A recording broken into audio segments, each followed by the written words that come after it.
Aujourd'hui, je vous présente ma trousse à outils.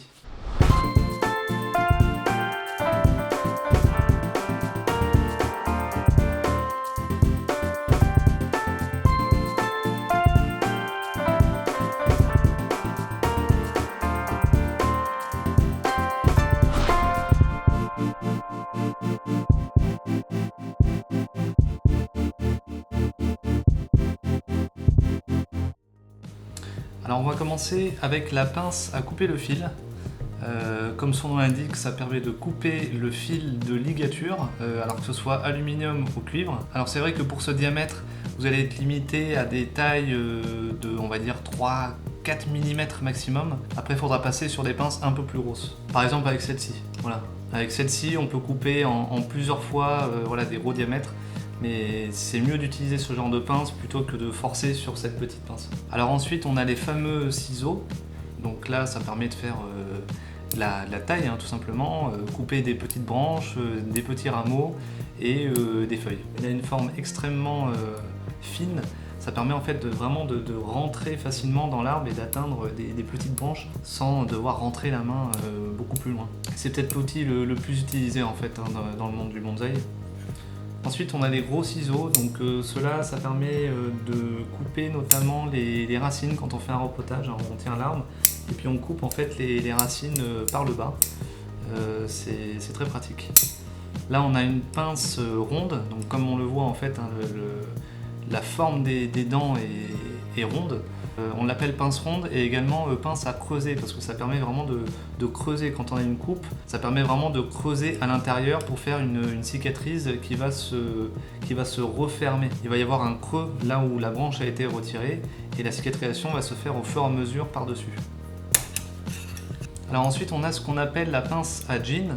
Donc ça permet en fait de d'écorcer en fait la branche. Donc en fait on serre, on écrase et ensuite on tourne et ça permet de d'écorcer la branche pour faire un jean. Moi j'utilise quand on pose du gros fil, ça permet en fait quand on arrive vers la fin, le fil est très difficile à tordre avec la force des mains et en général sur le bout, moi je sais que en général je finis en tordant pour fermer les boucles. Il suffit juste de se mettre au bout. Ça permet de fermer correctement les boucles et très facilement. Hein. Ensuite, la pince oblique. Donc là, ça permet de couper des branches avec un angle assez confortable. Hein. On peut couper par le bas ou par le haut, ça dépend comment on est positionné par rapport à la branche. Et là, la coupe va être plate. Contrairement à la pince ronde qui fait des coupes creusées, là la coupe sera plate et avec celui-ci, la coupe est ronde. Et je sais qu'il y a un autre outil que j'aimerais bien m'acheter, c'est la pince concave. Elle a l'avantage en fait des deux, c'est-à-dire qu'elle est à la fois arrondie et oblique. Donc ici, au lieu d'être parfaitement plate, elle est légèrement incurvée comme la pince ronde. C'est d'ailleurs peut-être le meilleur outil hein, pour faire des coupes. Hein. Alors là, tiens, là j'ai une autre pince à couper le fil, plus petite. Une autre pince oblique mais de petit diamètre. J'ai un petit couteau, donc ça c'est assez pratique. Par exemple, quand on veut délimiter le tour d'un charri pour écorcer ensuite vers nous, c'est assez pratique. On peut aller facilement sous les branches et suivre la forme conique en fait hein, des branches. Alors là, j'ai un petit outil pour travailler le bois, hein, donc ça permet directement de rogner hein, sur le bois mort.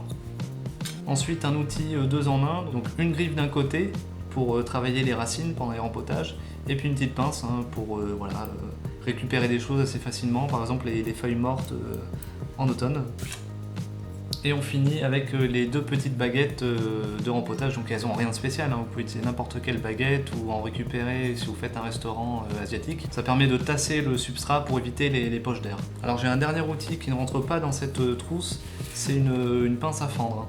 Donc là, ça permet, alors ça peut être utilisé pour travailler le bois mort, hein, si vous voulez couper des fibres très précises, mais voilà, ça permet de fendre le bois. Donc sur une branche, vous pouvez fendre une branche en deux, c'est très précis et très tranchant. Donc la plupart des outils, je les utilise très régulièrement. Alors il y a des outils plus pour la taille et la taille de structure, taille de ramification, etc.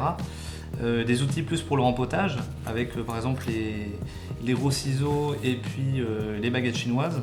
Voilà, donc en fonction de ce qu'on veut faire et de notre niveau, on n'a pas forcément besoin de 150 outils. Je pense que ces outils-là sont indispensables. Il y a d'autres outils, hein. Il y a carrément des mallettes entières qui sont composées d'outils pour le travail du bois, avec différentes formes, différentes tailles. Vous avez aussi tout ce qui est électrique. Donc vous avez les Dremel avec plusieurs têtes, etc. Tout ce qui est outils de nettoyage, alors là j'ai une petite brosse, j'ai aussi du papier de verre avec différentes granulométries. Tout ça on va dire que c'est des accessoires en plus pour travailler un bonsaï. Voilà, je vous ai présenté la plupart des outils que j'ai. Alors ils ne sont pas tous indispensables, ça dépend du travail que l'on fait. Si on fait de la taille, des rempotages, le travail du bois mort, de la mise en forme avec du fil, etc., on a besoin de l'ensemble des outils. Si vous travaillez que les feuillus et vous faites régulièrement des tailles de structure et de densification, c'est vrai qu'au final, une simple paire de ciseaux va suffire. Bien entendu, vous allez devoir à un moment faire des rempotages. Vous aurez besoin d'une paire de ciseaux pour couper les racines et puis des baguettes chinoises pour rempoter. Ensuite, les pinces, au final, alors vous pouvez très bien prendre une pince ronde ou une pince oblique ou carrément la pince dont je vous ai parlé, la pince concave, qui fait, on va dire, c'est un mix des deux meilleurs outils. Voilà, donc on peut aller encore plus loin en fait en se spécialisant sur certains domaines.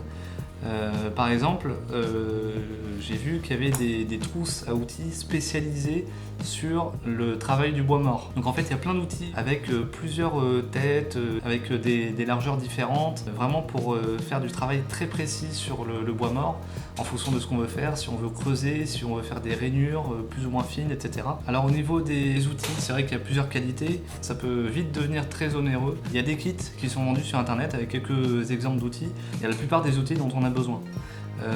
Il y a aussi la matière qui va jouer. Donc là par exemple j'ai une pince en inox et une pince en acier. Alors l'inox coûte plus cher que l'acier. On va dire que l'acier a un avantage par rapport à l'inox. L'acier, à force d'utilisation, il va perdre son tranchant et il va falloir l'affûter régulièrement. L'inox, on ne peut pas l'affûter. Donc voilà, donc il y a un petit débat en fait entre acier et inox. Certains utilisent que de l'inox, certains que de l'acier. Certains utilisent de l'acier et font de l'entretien. Voilà, vous pouvez mettre dans les commentaires ce que vous utilisez, ça peut être assez intéressant de voir les pour et les contre. Je sais qu'il y a eu une discussion aussi sur Info Bonsaï, chacun a dit ses avis et c'est vrai que c'était du 50-50. Hein. Voilà, j'espère que cette vidéo vous aura plu, je vous ai présenté la plupart des outils que j'avais. N'hésitez pas à mettre dans les commentaires vos remarques ou vos suggestions, j'essaierai d'y répondre. On se retrouve bientôt pour un prochain sujet et faites du bonsaï.